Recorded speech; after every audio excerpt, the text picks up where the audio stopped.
तुमच्या वैद्यकीय चष्म्यातनं पाहिलेलं गाव कसं पाहिलं? खेड्यामध्ये काम करायला खूप तयारी लागते, खूप संकटांचा सामना करावा लागतो. ते चॅलेंज आपण स्वीकारलं पाहिजे असं मनोमन ठरवलं आणि मग किनवट ठरवलं. बाबांची शिकवण अशी होती की खूप विचार करायला लागला तर माणूस निर्णय घेत नाही. पण बाबांच्या तालमीत मी तयार होत होतो, त्यामुळं मी पुढचं प्लॅनिंग खूप व्यवस्थित केलं. बाबांनी म्हणाले की अरे काय ठरवलं? मी म्हणलं किनवट ठरवलं. बाबा मला खुंटी हलवून पाहू इच्छित होते. ते म्हणाले की मला तुला 2 प्रश्न विचारायचे आहेत. बाबांनी माझे दोनही हात त्यांच्या हातात घेतले, 2 मिनिट सोडले नाहीत. मी बाबांना दुसरा प्रश्न विचारायला सांगितला. ते म्हणाले की तुझ्या हाताने मला सर्व सांगितलं आहे, यू गो अहेड, तू यशस्वी होशील. आणि बाबा म्हणाले की मी दुसरा प्रश्न विचारणार नाही. नमस्कार, मी मनोज भोर, मॅक्स महाराष्ट्रामध्ये आपलं सर्वांचं स्वागत आहे. डॉक्टर अशोक बेलखोडे यांच्याशी मी गप्पा मारणार आहे मनमोकळ्या. आणि निमित्तपणे की आनंदवनात आपण एकत्र आलो. आनंदवनाचा म्हणजे महारोगी सेवा समितीचा 75वा स्थापना दिवस म्हणा, वाढदिवस म्हणा. आणि या निमित्तानं बाबा आमटेंच्या सोबत काम केलेले आणि भारत जोडो यात्रेमध्ये सहभागी झालेले असे अनेक लोक एकत्र आले, त्यापैकी तुम्ही आहात. एक साधारणतः एक जुना काळ, त्यावेळीच्या आठवणी, अशा सगळं आपण क्रम लावून गप्पा मारणार आहोत. सहज मन मोकळ्या, खूप काही असं अवजड काही मांडायचं नाही किंवा मला तुमच्याकडून वधवून घ्यायचं नाही. जे तुम्हाला बोलायचं ते तुम्ही सहज बोलू शकता. नक्की नक्की सांगा. आपण मी जे काही बोलेल ते खरं बोलेल, मनमोकळेपणे बोलेल.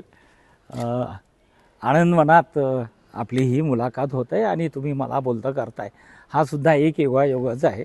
कारण ज्यामुळं मी मोठा झालो असं वाटतंय, त्याचे सर्व बीज हे आनंदवनातले आहेत, बाबांची प्रेरणा आहेत. आनंदवन हे फक्त एक ठिकाण नाही आहे, तर ती एक प्रवृत्ती आहे. आनंदवन असेल, हेमलकसा असेल, सोमनाथचा कॅम्प असेल आणि या सर्वांचे प्रमुख बाबा हे आमचं प्रेरणास्थान आहे. जसं माझं आहे तसं अनेक कार्यकर्त्यांचं आहे. आणि आनंदवन ही अशी भूमी आहे की ज्या ठिकाणी अनेक कार्यकर्त्यांना, हजारो कार्यकर्त्यांना प्रेरणा मिळाली आहे. मला तरी इतकी प्रेरणा मिळाली की हा देश बाबांमुळं पाहायला मिळाला. कन्याकुमारी ते काश्मीर 1985 साली आणि अरुणाचल ते गुजरात 1989 साली, 88-89. मी तर त्या दुसऱ्या भारत जोडो यात्रेचा ऑल इंडिया कोऑर्डिनेटर होतो. आणि हीच प्रेरणा पुढे मला आयुष्यात माझ्याकडून काही चांगली कामं करण्यामध्ये झाली, असं मला नम्रपणे नमूद करावं असं वाटतं. पण तुम्ही मूळ तसे किनवट, नांदेड जिल्ह्यात किनवटमध्ये तुमचं रुग्णालय, साने गुरुजी रुग्णालय, आणि तिथले तुम्ही मूळचे नाही आहात. हां, तुम्ही तिथे कसे गेलं? आता मूळ चालत तर मी मूळचा नागपूरच्या जवळच्या गावचा, मुक्काम कोतेवाडा, पोस्ट गुमगाव, तालुका हिंगणा, जिल्हा नागपूर, हे माझं मूळचं गाव. माझं घर हे खूप चांगलं म्हणेल मी. पुण्यवान घरामध्ये मी जन्माला आलो. कारण माझ्या जन्माच्या आधी माझ्या घरामध्ये गाडगे बाबांनी मुक्काम केला 2 दिवस. माझे वडील त्यांच्या कीर्तनामध्ये पेटी वाजवायचे, असा संस्कार माझ्यावरती झाला. माझं पुढचं शिक्षण गावामध्ये झालं 10वीपर्यंत. नंतर नागपूरला झालं आणि मग पुढचं शिक्षण म्हणजे मेडिकलचं हे मराठवाड्यात म्हणजे औरंगाबादला झालं. मराठवाडा आणि औरंगाबाद ही संतांची भूमी. मी रमलो, इतका छान रमलो की मी आता मराठवाड्याचाच झालो. आणि जेव्हा मग मी MS केलं. हा प्रश्न पडतो की डॉक्टर अशोक बेलखोडे मराठवाड्याचे कधी झाले? आणि मुळात ते विदर्भातले. तुमचे बंधू वर्ध्याला आहेत, मुरलीधर बेलखोडे, तेही काम करतात निसर्ग सेवा समितीचं. हा योगायोग म्हणा किंवा दाणे दाणे पे लिखा है खाने वाले का नाम असं म्हणूया आपण. पण MS झाल्यानंतर आणि भारत जोडो झाल्यानंतर मी माझं आयुष्य समाजासाठी द्यायचं ठरवलं, म्हणजे बाबांना दिलं. आणि बाबांनी एकच वाक्य मला म्हटलेत की जिथे कोणी गेलं नसेल तिथे जा. आणि अनायसे त्यावेळेला किनवटच्याबद्दल काही घडामोडी घडल्या आणि माझा निर्णय हा ऐतिहासिक, भौगोलिक आणि टेक्निकल अशा 3 मुद्द्यांवरती होता. भौगोलिकदृष्ट्या असा की किनवट तालुका हा मराठवाड्यातला एकमेव आदिवासी तालुका होता आणि आताही आहे. नक्षलग्रस्त भाग आहे, खूप रिमोट आहे, दऱ्या डोंगरामध्ये आहे आणि जिल्ह्याच्या मुख्यालयापासून 150 किलोमीटर आहे. हा झाला भौगोलिक भाग. टेक्निकल भाग असा की सर्वच बाजूंनी तो वंचित आहे, आदिवासी आहे, त्यामुळं सर्वांचं जवळपास दुर्लक्ष आहे. जिल्ह्याच्या ठिकाणीपासून 150 किलोमीटर, तसा विकासापासून खूप दूरवर आहे. त्यामुळं मी तिथे गेलेला पहिला सर्जन ठरलेला आहे. म्हणजे मला पेशंटची वाट पाहावी लागली नाही, उलट पेशंट माझी ऑलरेडी वाट पाहत होते. मी तिथे गेलेला पहिला सर्जन आणि आताही फुल टाईम पहिला सर्जन. आताही 30 वर्षानंतर ही एकच सर्जन मी फुल टाईम काम करणार आहे. तिसरी गोष्ट, मी जसं बाबांना मानतो तसं प्रकाश भाऊला मानणारा एक माझे सिनियर मित्र होते, डॉक्टर गद्रे. त्यांचं स्वप्न होतं की आपण आदिवासी भागामध्ये प्रकाश भाऊसारखं काम करावं. म्हणून त्यांनी 1985 साली किनवटमध्ये लोकबिरादरी हॉस्पिटल किनवट असं हॉस्पिटल सुरू केलं. त्यांचं नाव अरुण गद्रे आणि ते खूप प्रामाणिक, खूप चांगले डॉक्टर, मुंबई विद्यापीठातून गोल्ड मेडॅलिस्ट झालेले गायनेकॉलॉजिस्ट हे जोडपं तिथे गेलं. अच्छा. पण 2 वर्षामध्ये त्यांना काही चांगले आणि बरेच वाईट अनुभव आले आणि त्यांनी वापस गेलेत तिथून. त्यांच्या अनुभवावरती त्यांनी एक पुस्तक लिहिलं.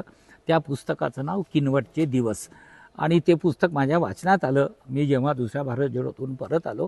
आणि आम्हाला तेव्हा वाटायचं की आपण पूर्ण देश बघितला, आम्ही बाबांचे शिष्य आहोत, तर आपण खूप चांगलं सामाजिक काम करू शकतो. मग हे एखाद्या डॉक्टरला ग्रामीण भागातून, आदिवासी भागातून परत जाण्याचं जी घटना आहे ती चॅलेंजिंग वाटली मला. आणि मग ते चॅलेंज आपण स्वीकारलं पाहिजे असं मनोमन ठरवलं आणि मग किनवट ठरवलं. एक गोष्ट ऍड करावी. करा किनवटच्या दिवसातल्या गमती जमती, तिथल्या रोमांचक आठवणी खूप महत्वाच्या असतील. हा निर्णय जेव्हा झाला तेव्हा मी बाबांना भेटायला आलो. मी आणि माझी पत्नी दोघंही सोबत होतो. बाबांनी म्हणाले की अरे काय ठरवलं? मी म्हणलं किनवट ठरवलं. बाबा मला खुंटी हलवून पाहू इच्छित होते. ते म्हणाले की मला तुला 2 प्रश्न विचारायचे आहे. बाबांनी मला पहिला प्रश्न विचारला की किती दिवस किनवटला राहणार आहेस? कारण तुला गद्रे माहीत आहे. माझ्या मनात थोडीशी खळबळ झाली, पण मनातून उत्तर आलं की मी मरेपर्यंत किनवटला राहील. बाबांनी माझे 2ही हात त्यांच्या हातात घेतले, 2 मिनिट सोडले नाहीत. मी बाबांना दुसरा प्रश्न विचारायला सांगितला. ते म्हणाले की तुझ्या हाताने मला सर्व सांगितलं आहे, यू गो अहेड, तू यशस्वी होशील. आणि बाबा म्हणाले की मी दुसरा प्रश्न विचारणार नाही. ती प्रेरणा, ती शाबासकी म्हणा, तो विचार आणि बाबांनी दिलेला आशीर्वाद हा मला अजूनही किनवटमधून आपण वापस जाण्याचा विचारही मनात येत नाही असं आतापर्यंत झालेलं आहे. किनवट तसं खरंच कठीण आहे. म्हणजे डॉक्टर, मी आता जेव्हा रेट्रोस्पेक्टिव्हली विचार करतो तर अरुण गद्रेंनी खोटं काही लिहिलं नाही. जसं प्रकाश भाऊलाही इकडे खूप खडतर अनुभव आले, तसे तिकडे हे आदिवासी भागामध्ये अगदी तिकडे रॅपरसहित गोळ्या खाल्ल्या. माझ्याकडे सुद्धा पेशंटनी पूर्ण रोज एकाच वेळेस खाल्ला, रॅपरसहित गोळ्या खाल्ल्या, असं झालेलं आहे.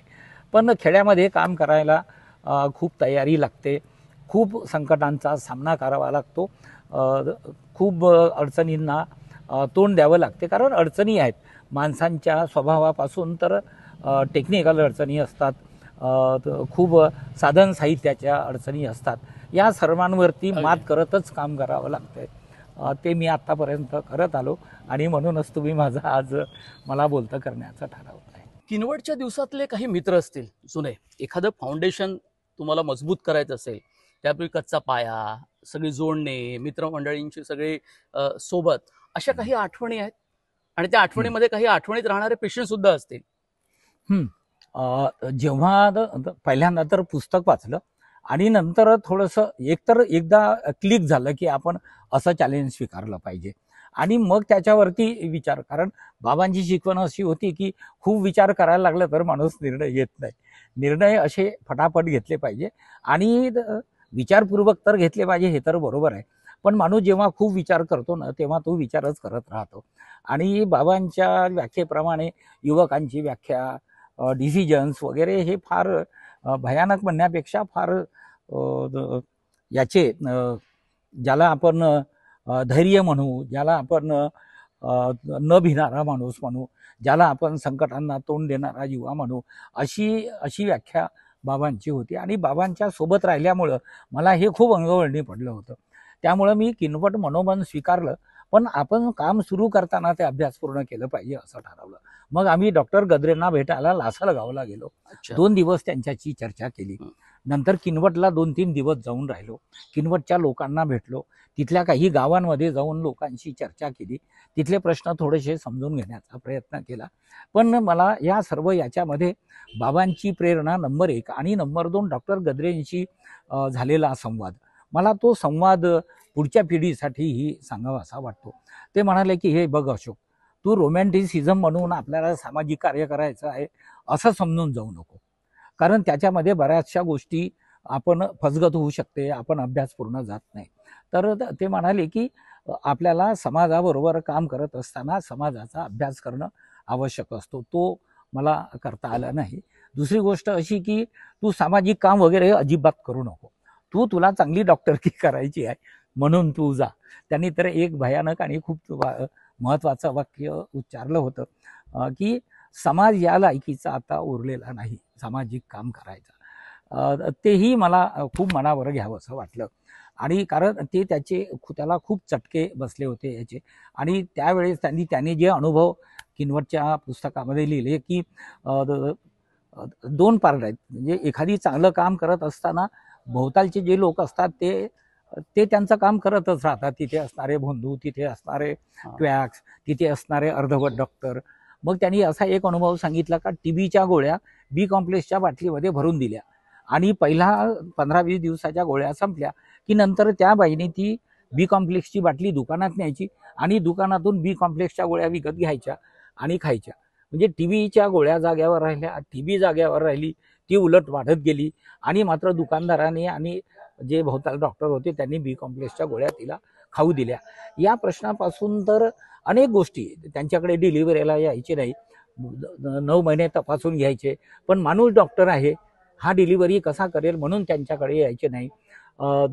इंजेक्शन देत नाहीत म्हणून त्यांच्याकडे यायचे नाहीत, सल्ला पूर्ण ऐकायचे नाहीत वगैरे असे अनेक चॅलेंजेस होते. हे तर पेशंट आणि याच्यातले चॅलेंजेस होते. मग त्याचं म्हणणं होतं की तू यावरती पूर्ण नीट विचार कर. पण बाबांच्या तालमीत मी तयार होत होतो, त्यामुळं मी पुढचं प्लॅनिंग खूप व्यवस्थित केलं. मी असं समजलो की आपण किनवटला जाताना आपण एकटे पोस्ट ग्रॅज्युएट डॉक्टर असणार आहोत. तर मग मी माझ्या बायकोचं पोस्ट ग्रॅज्युएशन होईपर्यंत माझं पुन्हा पोस्ट ग्रॅज्युएशन केलं. म्हणजे काय केलं तर मी विनामूल्य अनेक डॉक्टरांकडे 2-2 महिने 4-4 महिने काम केलं. मी सर्जरी पुन्हा 2 वर्ष डॉक्टर बोरगावकर म्हणून आहे त्यांच्याकडे म्हटलं की मला तुम्ही शिकवा आणि 2 वर्षे विनामूल्य सर्जरी केली. मी डिलिव्हरी रूममध्ये जाऊन पुन्हा बाळंतपणं केली. स्किन व्हीडी आम्हाला शिकायला कमी असते. मग त्वचेचे रोग शिकलो. मी ENTला डॉक्टरकडे गेलो. 1-2 महिने त्यांची OPD अटेंड केली. मग नाकात गेलेला शेंगदाणा, कानात गेलेला तुरीचा दाणा हे मी आता फार चांगल्या रीतीनं काढतो. कोणतंही डिसिजन पटकन घेतो, मोठमोठ्या सर्जरी करतो, अगदी हार्ट अटॅकच्या पेशंटला सेटल करतो. मी आता तिथला मल्टीफॅसेटरी डॉक्टर झालेला आहे.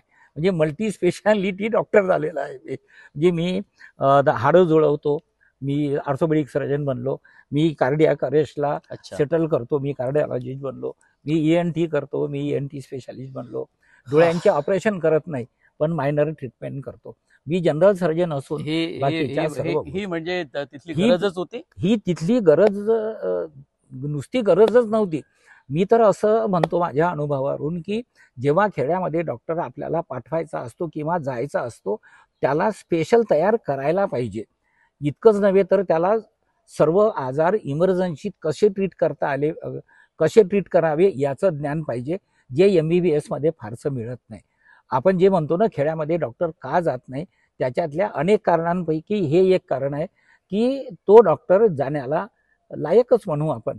कारण साप चावला तर याला ट्रीटमेंट फारशी माहीत नसते, मनोरुग्णाला फारशी ट्रीटमेंट माहीत नसते. तर ग्रामीण भागामध्ये हे जुजबी ज्ञान असलेला डॉक्टरच पाहिजे. इन ॲडिशन लोकांशी कसं वागावे, सरपंचांशी कसं वागावं.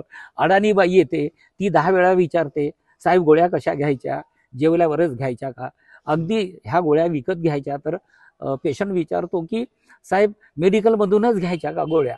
मग मी कधी कधी गमतीनं म्हणतो की गोळ्या मेडिकलमध्येच मिळतात, भुसार दुकानात मिळत नाही. तर हे त्यांचं अज्ञान, त्यांचा अशिक्षितपणा आणि आत्तापर्यंतच्या कस्टम्स अँड टॅबूज म्हणजे अडाणी समाज हा इतक्या अंधश्रद्धेमध्ये गुरफटलाय, मुलं होत नाही म्हणून शबरी माताकडे जा, नवस कर, ताप आला, फेफरे आले तर फेरसोपान आला असं समज, असे अनेक प्रश्न ग्रामीण भागात आहे.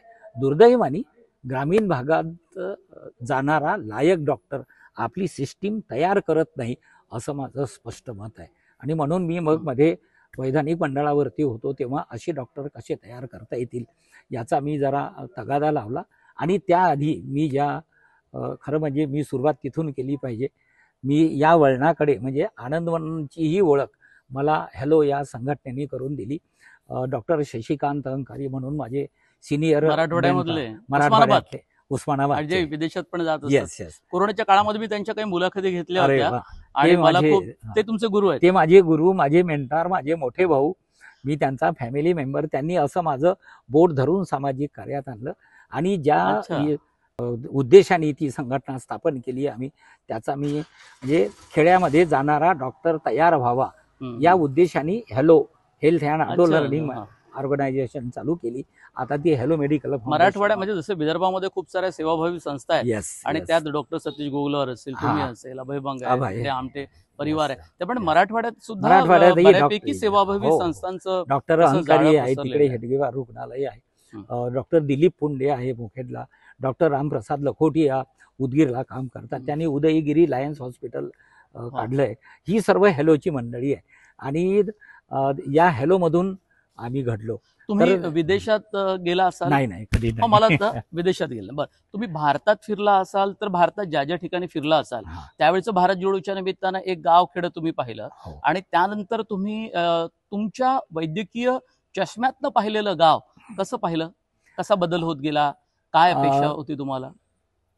दोन गोष्टी झाल्या की प्रगती नक्कीच झाली. आता आपण रेट्रोस्पेक्टिव्हली जेव्हा बघतो, मी तर जेव्हा भारत जोडोमध्ये होतो तेव्हा अरुणाचल प्रदेशमध्ये आपल्या सेवा द्याव्यात असं मी ठरवलं होतं. तिथे नोकरी पत्करावी लागत होती, मला ऑर्डर सुद्धा मिळाली होती. तिथे तर या गावातून त्या गावात जाताना हत्तीवरून जावं लागतंय. आणि मी मराठवाड्यात आलो तेव्हा हत्तीवरून जावं लागत नव्हतं, बरोबर खड्ड्यातून जावं लागत होतं. रस्ते आता जरा बनायला लागले.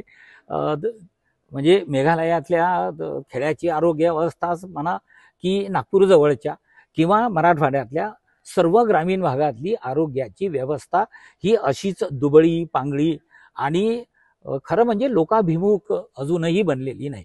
म्हणजे आत्ताही माझा आरोप म्हणता येणार नाही, पण मला असं वाटते की प्रत्येक ग्रामीण भागातलं प्रत्येक प्राथमिक आरोग्य केंद्र हे माता आणि बालरुग्णाच्या सेवेला प्राधान्य देणारं असावं, मदर अँड चाइल्ड फ्रेंडली. पण आपल्याकडे ट्रॉमा केअर सेंटर तयार झालेले आहेत. तर हा थोडासा जरा भाग प्रगती नक्की झाली. पूर्वी बाळणपणं 50% सुद्धा दवाखान्यात व्हायची नाही, ती आता 90%च्या वर झालेली आहेत. आशा वर्करनी चांगलं काम केलेलं आहे, विस्तारित होत आहे. तरी पण अजून बहुत कुछ करणे का बाकी आहे असं म्हणायला हरकत नाही. आपली याची योजना महात्मा फुले योजना, त्यामध्ये स्नेक बाईटच्या पेशंटची ट्रीटमेंट नाही, त्याला व्हेंटिलेटरवर न्यावं लागते तेव्हा ते लागू होते. अपेंडिक्सची ट्रीटमेंट नाही, सिझर होऊ शकत नाही, अपेंडिक्स फुटल्यानंतर त्यामध्ये इन्क्लूड होते. तर अशा त्रुटी बऱ्याच आहेत, त्या सुधारण्याची ही गरज आहे. पण एकूण जर चित्र आपण ग्रामीण भागाचं तेव्हाचं आणि आताचं म्हटलं तर नक्कीच सुधारणा झाली आहे. पण या सुधारणांची अजूनही जास्त गरज आहे. आणि या सुधारणामध्ये मला पहिला क्रमांक हा वर्क कल्चरवरती सिस्टीम मधल्या, दुसरी गोष्ट डॉक्टरांची संवेदनाशीलता वाढवण्याच्या दृष्टीने, आणि नंबर 3 वरती इन्फ्रास्ट्रक्चर. म्हणजे अजूनही खूप PSCला लाईट नाही, रात्रीचे लाईट जातात, मॅन पॉवर नाही, अशा अजूनही आपल्या या अवस्थेमध्ये आपली आरोग्य व्यवस्था आहे, तिला सुधारण्याची नक्की गरज आहे. म्हणजे ते कुटुंब कल्याण, आता मी कुटुंब कल्याणच्या बाबतीत मी बरंच काम केलं, ते पुन्हा येईलच. पण ग्रामीण भागात मी सतत आहे. ग्रामीण भागात अजूनही सुविधा उपलब्ध करण्याची गरज आहे, त्या इम्प्लिमेंट करण्याची गरज आहे. बरेच रुरल हॉस्पिटल आहे की जिथे मॅनपॉवर आहे पण काम करत नाही. तर ही मानवी प्रवृत्ती आहे. म्हणजे आपण असं म्हणता येईल की एखादं शिक्षक ग्रामीण भागात असेल तर शिक्षण म्हणजे त्याला शिकवण्याची तळमळ पाहिजे, तर मजा येईल त्याच्या शिकवण्यामध्ये. म्हणून मी म्हटलं की वर्क कल्चर नाही तर माणूस मग सतत काय करणार, तो आपल्या कुटुंबासाठी तो सातत्यानं आपल्या मूळ गावी येत राहील, शहराच्या गावी. येस. तसंच डॉक्टरांबद्दलही आहे की त्यांनी त्या गावी राहूनच डॉक्टरांचं तर काय आता करू फार शकेल. विचित्र झालंय. म्हणजे जे ग्रामीण भागातले तालुका प्लेसचे हॉस्पिटल आहे, मला दुर्दैवाने माझ्या कलिग बद्दलच बोलण्याची पाळी आहे की ते 2 दिवस 3 दिवस किंवा एकच दिवस काम करतात आणि आठवड्याभराचा पगार उचलतात. म्हणजे हे कसं आहे. नंबर 2, एका डॉक्टरनी दुसऱ्या डॉक्टरकडे हं. पेशंट पाठवण्याची कट प्रॅक्टिस हा एक मोठा इश्यू आमच्या याच्यामध्ये झालाय. माल याच्यावर प्रॅक्टिसचा एक खूपच माल मोठा. प्रॅक्टिस हा तर म्हणजे ती लागलेली कीडच आहे. पण मला जमत नाही. मी सर्जन आहे आणि माझ्या आवाक्या बाहेरचं ऑपरेशन आहे. तर मी सिनियर माणसाकडे पाठवलं पाहिजे. त्यासाठी पैसे कशासाठी घ्यावेत? पण चक्क म्हणजे आता तर चेकनी पैसे दिल्या जातात. इतकी कट प्रॅक्टिस, माल प्रॅक्टिस आरोग्य क्षेत्रामध्ये झाली आहे. एका वाक्यात जर तुम्ही विचारलं मला तर लिमिटेशन असलेली गव्हर्नमेंट यंत्रणा आणि अनियंत्रित प्रायव्हेट प्रॅक्टिस अशा कचाट्यामध्ये आपल्या राज्याचं, आपल्या देशाचं, ग्रामीण भागातल्या लोकांचं आरोग्य गटांगळ्या खातंय असं मला म्हणावं लागेल. एक खूप गप्पा आणि खूप विषय आपल्याकडे आहे, खूप अनुभवही आहे तुमचा आणि मला बऱ्यापैकी काही गोष्टी माहीत सुद्धा आहे. पण आई आणि मुलाचं एक वेगळं नातं असतं. Yes.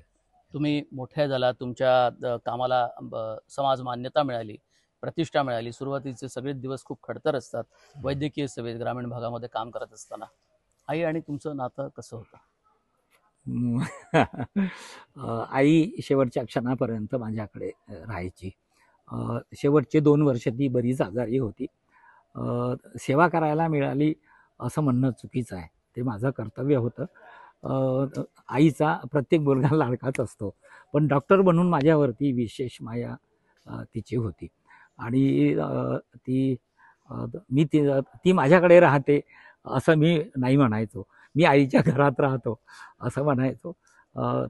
शेवटची 10-15 वर्ष ती किनवटलाच माझ्याकडे राहायची आणि सर्व काळजी घ्यायची.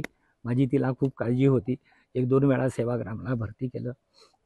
मागच्या 2 वर्षापूर्वी ती गेली. पण आईने जे काही लहानपणापासून स्त्रियांबद्दलचं शिकवलं, आईबद्दलचं शिकवलं, घरातलं वातावरण शिकवलं, चांगलं राहण्याचं शिकवलं, तेच मला करता आलं आणि त्यामुळंच मला चांगलं काम करता आलं.